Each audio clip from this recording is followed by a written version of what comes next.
It was November 14th, 1976. Las Vegas was glowing like a man-made constellation in the desert night, its neon skyline pulsing with color as limousines pulled up to the famous Hilton International Hotel. Inside, the air shimmered with anticipation. Thousands of fans in sequin dresses, sharp suits and wide-collared shirts shuffled toward the main concert hall. Some clutched Elvis posters, others whispered lyrics under their breath, rehearsing for the moment when the king would walk on stage and they could finally sing along. Backstage, Elvis Presley sat in front of a well-lit mirror. The reflection staring back at him wasn't quite the same young man who had exploded onto the scene in the 1950s. His once boyish face was fuller now, etched with the weariness of years on the road, the weight of fame, and the toll of endless touring. Still, the rhinestones on his bright red jumpsuit with golden details caught the light like tiny stars, and when he smiled at his own reflection, for a fleeting second he looked every bit the legend his fans believed him to be. A member of his entourage poked his head in. "Elvis, it's packed out there." 20,000 easy, Elvis nodded slowly. "All right then," he said in his smooth, honey-drenched drawl. "Let's give 'em a show." The band was already in place. Guitarists tuned their instruments, brass players warmed up, and the sweet inspirations, his backup singers, joined hands in a quiet prayer. Then the lights dimmed. The crowd erupted into screams and applause. A hush fell, followed by a sudden burst of sound. Richard Strauss's Also Sprach Zarathustra. The iconic opening theme thundered through the speakers, rattling the floor, echoing through every seat in the arena. The curtain rose. And there he was, Elvis Presley, dressed in a gleaming red rhinestone jumpsuit with golden embellishments, hair glistening under the spotlight. The crowd's roar rose to a deafening crescendo. People cried out his name. Women reached forward, men clapped until their hands stung. Elvis raised his arms, smiling through the exhaustion, feeding off the wave of adoration. He leaned toward the microphone stand. The band shifted seamlessly into the tender, unmistakable chords of Can't Help Falling in Love. The audience recognized it instantly. Couples grabbed hands, strangers embraced. Elvis closed his eyes, let the melody flow through him and began to sing in that deep velvet voice. "Wise men say..." But before he could reach the second line, a sharp, slurred voice ripped through the applause. "Hey, Elvis!" The crowd stiffened. People turned their heads. In one of the front rows, a large man with broad shoulders and flushed cheeks had risen from his seat. His shirt was half-buttoned, his hair sweaty, and in his fist was a half-empty bottle of whiskey. "You call yourself the king?" he shouted, his words wobbling with alcohol. "Prove it. Show us you're a real man." The room went silent. The music faltered as the band, confused, let the last notes of the guitar fade into the thick air. Security guards instantly began moving down the aisle toward the Heckler, their black suits cutting through the audience like shadows. The fans looked stunned, some whispering angrily, others motioning for the man to sit down. A few even shouted back, "Shut up! Let him sing!" But the damage was done. The magic of the opening song had been broken. On stage, Elvis opened his eyes slowly. He didn't look angry. He didn't look scared. He just stared into the crowd, his piercing blue eyes scanning until they landed on the source of the disruption. The spotlight followed, revealing the man, Big Mike, now caught in the glare like a deer frozen in headlights. Elvis straightened up, placed the microphone back on the stand, and took a deep breath. He raised his hand toward the band. The music stopped completely. The silence that followed was deafening. For the first time that night, the king wasn't singing. He was just standing there, breathing, the rhinestones on his red jumpsuit shimmering under the hot lights. The audience didn't know what would happen next. Would security throw the man out? Would Elvis lose his temper? Then, in a move nobody expected, Elvis leaned forward, looked straight at Big Mike, and said in a calm but commanding tone, "Come on up here, friend. If you've got something to say to me, say it to my face." The crowd gasped. 20,000 people froze in their seats. The Heckler blinked, stunned. The security guards stopped in their tracks, unsure of whether to grab him or obey Elvis's words. With a wobble, Big Mike started making his way to the stage. Each step echoed louder than the last. The tension was unbearable. What was about to happen? A confrontation, a fight, or something else entirely? The answer would shock everyone. Big Mike swayed as he stumbled forward, gripping the neck of the half-empty whiskey bottle like it was the only thing keeping him upright.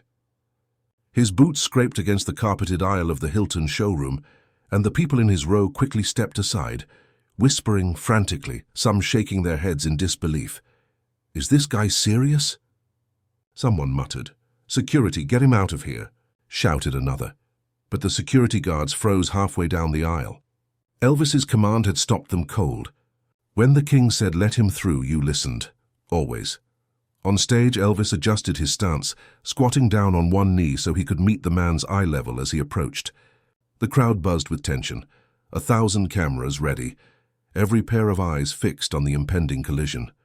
Mike finally reached the edge of the stage. He was a big man, towering over the first few rows with broad shoulders and hands that trembled from the mix of alcohol and nerves. He looked up at Elvis, his face flushed with anger. But behind that fury was something else, a raw sadness, the kind that only the king himself might recognize. Elvis leaned forward, extended his hand, and in that deep southern drawl said, almost gently, "Come on, brother. You wanted to talk to me? Come on." The audience let out another collective gasp. This wasn't supposed to happen. No star, especially not Elvis Presley, invited hecklers onto the stage. Mike looked stunned, then defiant. He grasped Elvis's hand and hoisted himself onto the stage. The band members stiffened, ready to jump in if anything went wrong. A stagehand signaled the guards, but Elvis shot him a warning glance, silently insisting, "Don't interfere." Mike stood just a few feet away from Elvis. The difference between them couldn't have been more stark. Elvis, though weary, still carried himself with a magnetic grace, his red rhinestone-studded jumpsuit flashing like constellations under the lights. Mike, in contrast, looked disheveled, his shirt stained, his eyes wet, his breath heavy with whiskey. "Now," Elvis said, turning back to the microphone. "You wanted to know if I'm a real man?" Mike raised his chin, his voice rough. "That's right. All this," he gestured to the lights, the band, the screaming fans, "don't make you real. Sing something real, Elvis, show us." The crowd groaned. Some booed. Others begged Elvis to just continue. But Elvis lifted his hand again, calming the noise. He turned to the band and gave them a subtle nod. The guitarist struck a soft chord, a familiar one. The opening to "Love Me Tender" again, but this time slower, deeper, almost prayerful. Elvis took the microphone, looked at Mike and sang, "Love me tender, love me sweet." Then midline he stopped. He turned, held the microphone out toward Mike. The big man froze. His lips trembled. The audience watched, holding their breath. For a long moment it seemed like he would refuse, but then, with surprising vulnerability, he leaned into the microphone and sang the next words. Off-key, shaky, but filled with something no one expected. Honesty. "Never let me go." A ripple went through the crowd. A few people clapped. Elvis smiled warmly, placed a hand on Mike's shoulder. "That's it. That's it, man," Elvis said. "Now, let's do it together." He nodded to the band again. The music swelled, guitars shimmering under the lights. Elvis began the verse once more, and this time Mike joined him. Their voices didn't blend perfectly. One was polished velvet, the other rough and raw, but the contrast created a strange, almost holy harmony. The audience, which had moments ago been on edge, now leaned forward, captivated. People who had been angry at Mike now clapped along, their resentment softening into something else. They weren't just watching a performance anymore. They were watching a transformation unfold right in front of them. By the time they reached the chorus, half the audience was singing along. Thousands of voices rose, filling the hall with warmth. "With you." Elvis let the final note linger, then gently took the microphone back. He didn't sneer. He didn't scold. Instead, he looked into Mike's eyes, his own shimmering under the lights. "You see," he said softly, "it's not about being tough. It's about love. That's what makes a man real." Mike staggered backward, visibly shaken. His bravado had melted into tears. The audience erupted, not in wild screaming this time, but in a heartfelt standing ovation. The Hilton showroom trembled with applause, a thunder made of gratitude and respect. But the night was far from over. Because what came next, what Elvis did after diffusing the tension, would leave every single person in that arena changed forever. The Hilton showroom, normally a temple of pure celebration, now felt like the stage for something else entirely. A trial, a confession, a miracle in progress. Elvis stood tall under the white-hot glow of the spotlights, one hand gripping the microphone, the other still hovering near Big Mike, as if to keep him steady. The audience was silent except for the occasional sniffle or nervous cough. It was as though the entire room, 20,000 people, were holding a collective breath. Big Mike swayed on his feet. His knuckles whitened around the neck of his whiskey bottle, though his eyes betrayed a deep vulnerability. He had just sung, badly, shakily, painfully. But in that cracked voice was something authentic, something that resonated deeper than pitch or technique. Elvis, whose own life had been full of battles invisible to the public eye, recognized it immediately. For a moment, Elvis said nothing. He just studied the man's face. The tension was unbearable, and yet there was a strange tenderness in the silence. Then, with the grace of someone who had lived 1,000 lives in his 41 years, Elvis made a decision that would transform not only the night, but the legacy of that performance. He stepped closer, turned his body toward the audience, and whispered into the microphone, his voice barely above a murmur, yet amplified to reach every corner of the hall. Sometimes, the strongest thing a man can do is not fight. Sometimes, it's to sing. The band began again, gently this time, their instruments weaving a bed of sound that seemed to cradle the entire arena. Elvis lifted the microphone once more, his red rhinestone-studded outfit glowing under the lights, and with a nod, invited Mike to sing beside him. Mike blinked. His face crumpled, as though the weight of years had just collapsed onto his chest. His voice cracked. My boy, he used to love this song. The words were not meant for the crowd. They were meant for Elvis, whispered into the microphone like a secret. But the entire arena heard it. Gasps rippled through the audience. Suddenly the insult made sense. This wasn't just a drunk heckler looking to pick a fight. This was a broken man, drowning his grief in whiskey, lashing out at the one person who reminded him of his son. Elvis froze. For a moment it looked like he might break. His jaw trembled, his eyes glassed over. He turned his head as if gathering himself, and then he looked back at Mike. What was his name? Elvis asked softly. Danny, Mike replied, his voice shaking. He was only 7. Cancer took him last week. The mother's sobs carried through the hall. Elvis lowered the microphone, closed his eyes, and let the truth wash over him. A child, 7 years old, gone. The man's anger wasn't about ego. It was about pain, unbearable pain. Elvis reached out and gently took the whiskey bottle from Mike's hand. Without a word, he set it on the edge of the stage. Then he placed the microphone in front of both of them. "Let's sing for Danny," he said. The audience erupted, not in cheers, but in a low, emotional murmur, a chorus of support. People could feel the moment shifting. The music swelled again. Elvis began to sing, his voice quivering with emotion. "Love me tender, love me true, all my dreams fulfilled." This time, when he paused, Mike did not hesitate. He leaned into the microphone, his voice cracking but louder, fuller. "For my darling, I love you and I always will." The crowd lost it. Tears streamed down faces everywhere. Couples held each other tighter. Strangers reached for one another's hands. The man who had entered the night as a hostile heckler was now unbelievably singing a love ballad with the king of rock and roll. When the song ended, Elvis didn't move right away. He turned to Mike, placed a hand on his shoulder, and whispered something only Mike could hear. Mike nodded, tears running freely down his face. He hugged Elvis, a clumsy, desperate embrace. The audience rose to their feet in a thunderous ovation, but it wasn't the usual frenzy.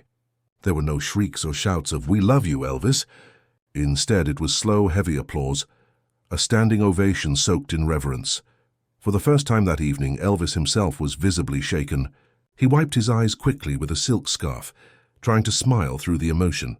He turned back to the audience and said, voice thick with feeling, "Ladies and gentlemen, that's what it's all about, love, remember that. Always, it wasn't just a performance anymore. It was something else entirely. Something sacred, something that would echo far beyond that night." The roar of applause still echoed against the tall walls of the Hilton showroom, but now it carried a different weight. It wasn't the high-pitched shrieking that usually followed Elvis Presley wherever he went.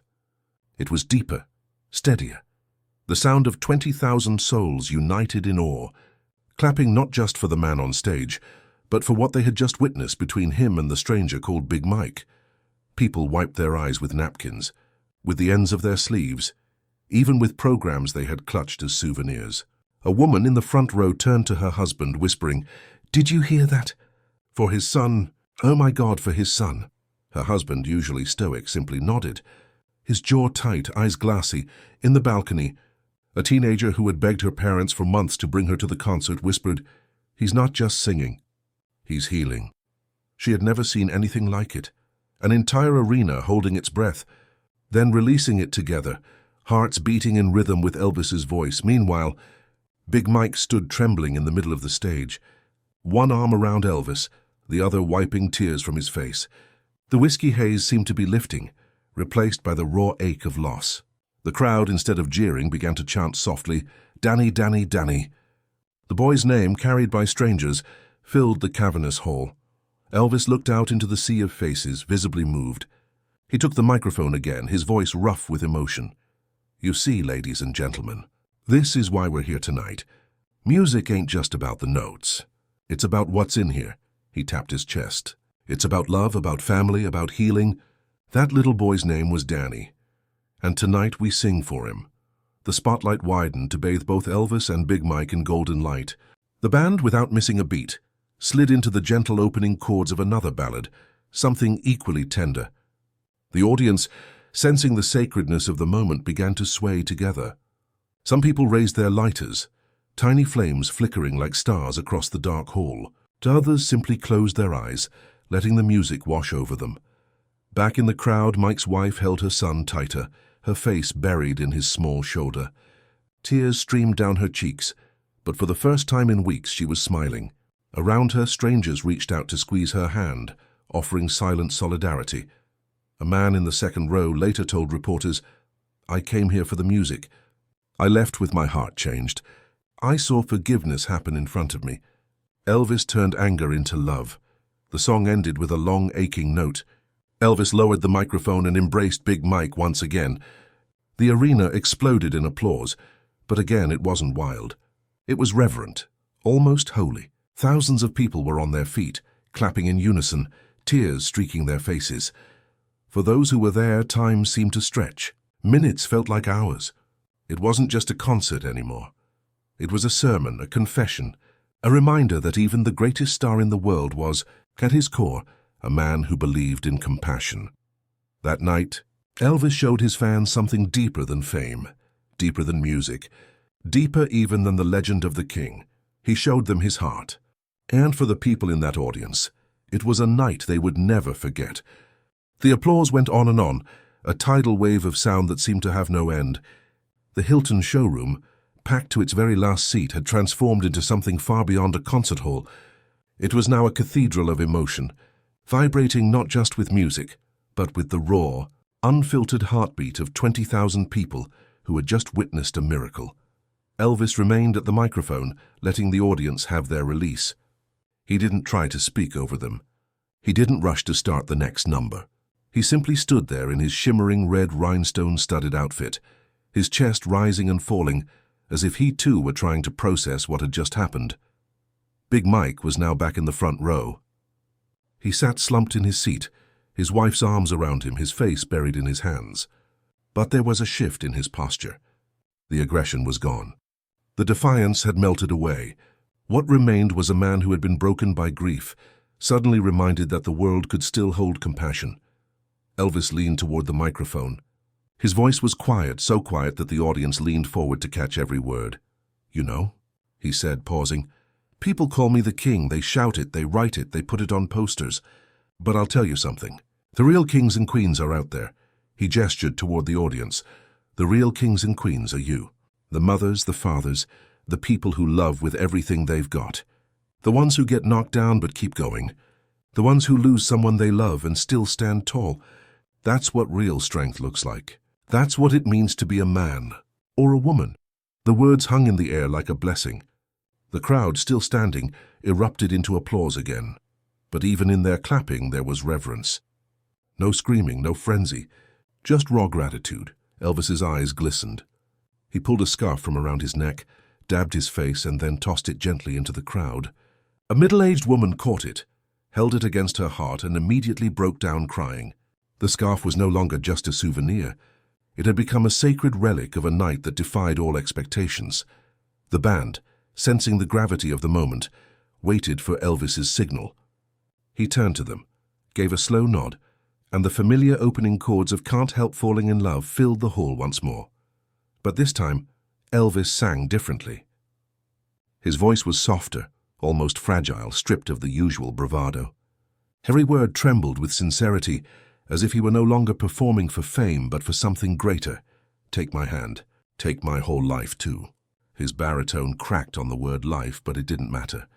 In fact, it made the performance more powerful.